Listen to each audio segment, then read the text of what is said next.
Hi, watching this video will take 10 minutes of your time and leave you with a bunch of practical information about Tears of the Kingdom, which is basically information that's actually worth remembering. Let's go. Weapon durability has always gotten on some people's nerves by creating a feeling of scarcity or waste when you accidentally hit things and use some of that precious weapon's life. But if you pay attention to the sparks that come off your weapon when it strikes things, you'll notice sometimes they're blue and sometimes they're red. If they're blue, no need to worry because that hit did not subtract any durability points. Only red sparks mean you've weakened your weapon.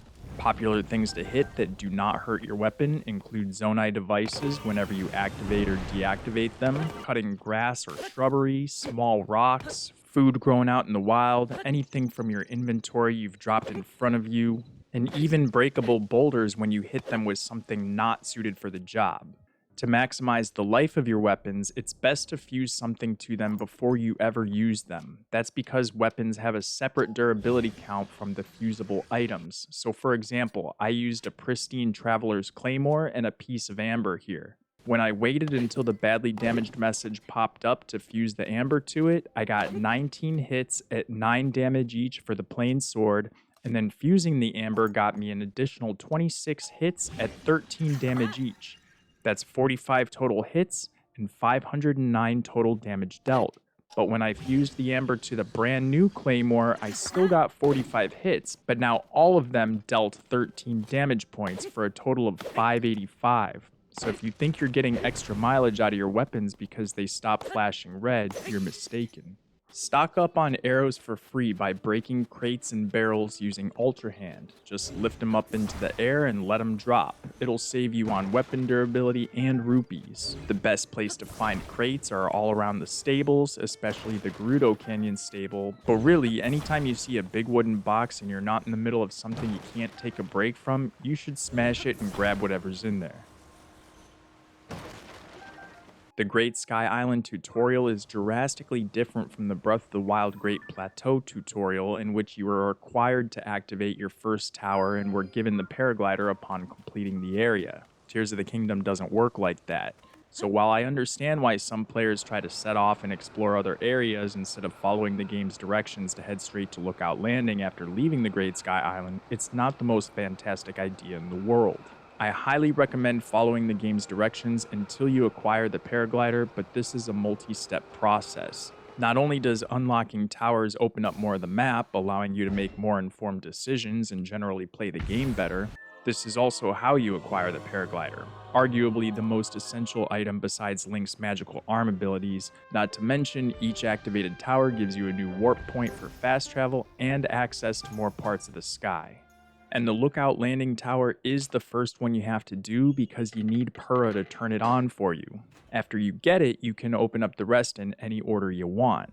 So inside the walls of Lookout Landing, Purah is on the second floor of this building here with a telescope on top. She'll first direct you to find Haas and get some info on what all is going on. To find him, just head straight to the castle, and on your way there you'll pass a shrine. You can complete it now or whenever you want, but at least stop by to activate it so you get another warp point on the map. Once you get to the castle area, open up these doors and make a left up the path to the guardhouse tower. Haas can be a bit tricky to find even with the yellow beacon on your mini-map.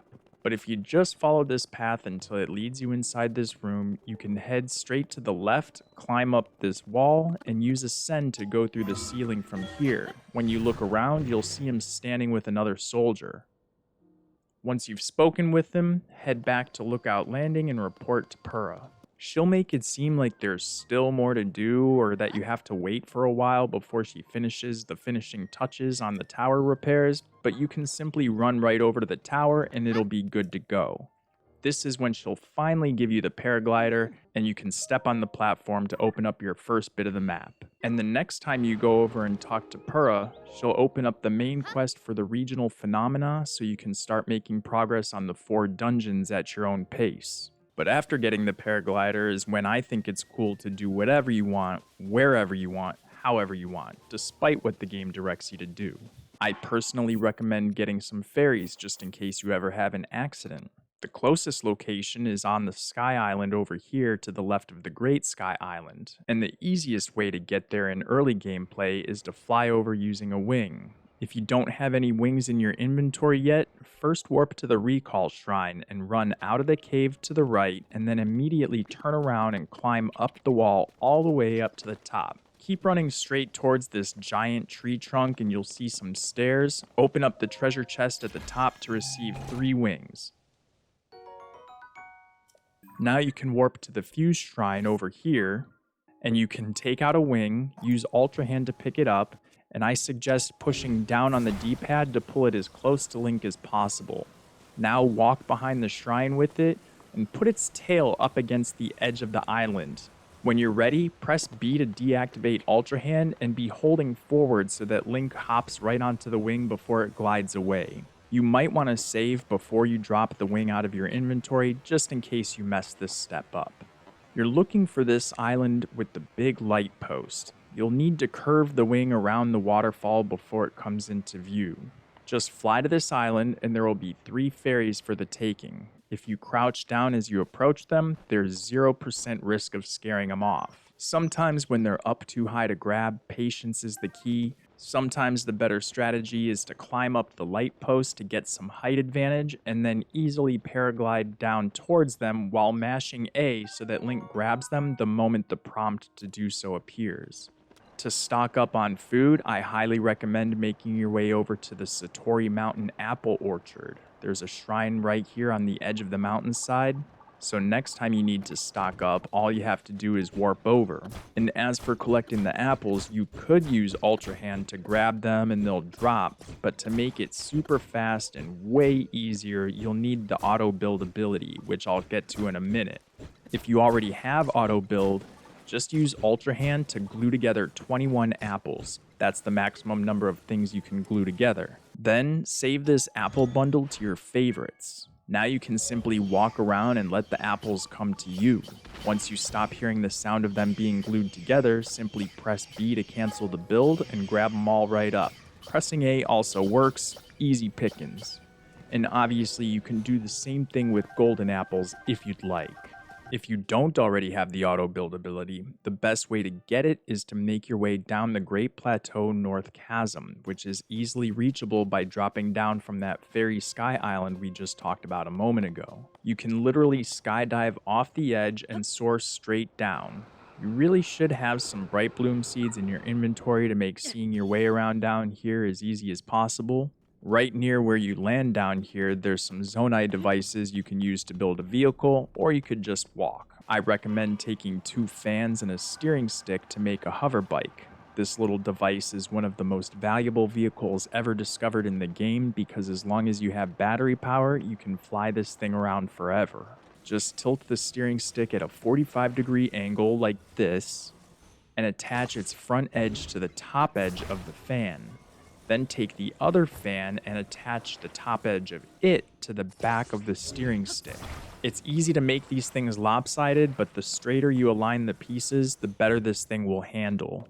But whether you decide to fly or walk, you're gonna wanna make your way in this direction towards this big old building. That's an abandoned mine, and they're extremely useful places. If walking, again, more bright bloom seeds the better. Once here, talk to the Zonai construct to be granted the auto build ability. That's all it takes.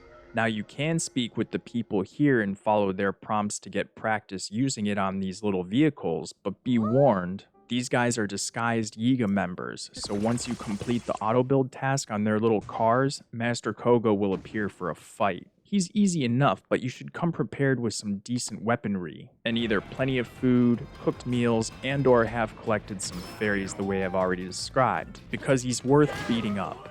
Once you do, you'll be able to access the forged constructs found at every abandoned mine around the depths, which will help you get some crystallized charges. The sooner you upgrade your battery power, the easier your adventuring will become. To upgrade your battery, you need to visit the Crystal Refinery located right here just outside of Lookout Landing. That's where you can exchange crystallized charges for more battery life. There's also a Crystal Refinery on the Great Sky Island, but nobody cares about that one.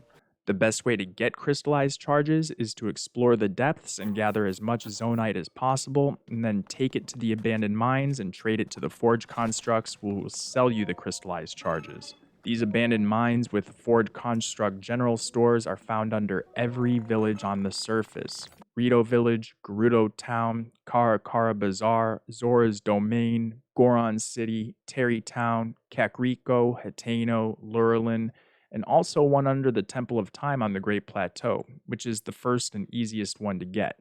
So always be collecting zonite whenever you have a chance down in the depths, because it's such a beneficial resource.